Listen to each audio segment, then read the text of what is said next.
दोस्तों, जब कोई मनुष्य गंगा में पाप धुलने के लिए जाता है तो उस मनुष्य के सारे पाप नष्ट हो जाते हैं और उसके सारे पाप गंगा जी में धुल जाते हैं। तो क्या इसका ये मतलब है कि गंगा माँ पापी हो जाती हैं या फिर उसके पाप कहीं चले जाते हैं? तो जानते हैं इस रहस्य के बारे में आज के इस वीडियो में।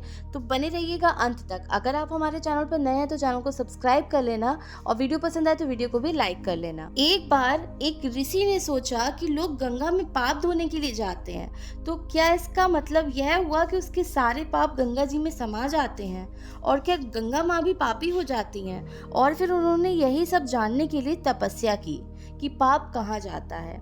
तपस्या करने के फलस्वरूप देवता प्रकट हो गए।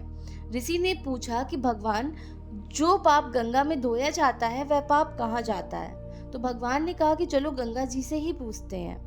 दोनों लोग गंगा के पास गए और कहा कि हे गंगे, सब लोग तुम्हारे यहाँ पाप धोते हैं, तो क्या इसका मतलब आप भी पापी हुई?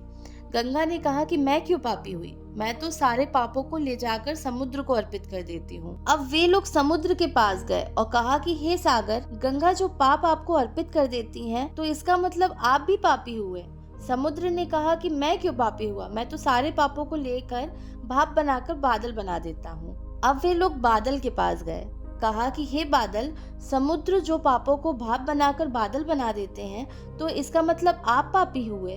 तो बादलों ने कहा मैं क्यों पापी हुआ? मैं तो सारे पापों को वापस पानी बरसाकर धरती पर भेज देता हूँ, जिससे अन्न उपजता है और जिसको मानव खाता है।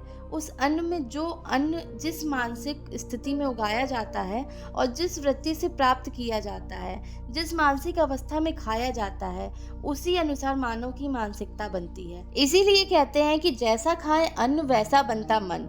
अन्न को जिस वृत्ति यानी कि कमाई से प्राप्त किया जाता है और जिस मानसिक अवस्था में खाया जाता है, वैसे ही विचार मानव के बन जाते हैं। इसलिए सदैव भोजन शांत अवस्था में पूर्ण रुचि के साथ करना चाहिए और कम से कम अन्न जिस धन से खरीदा जाए वह धन भी श्रम का होना चाहिए।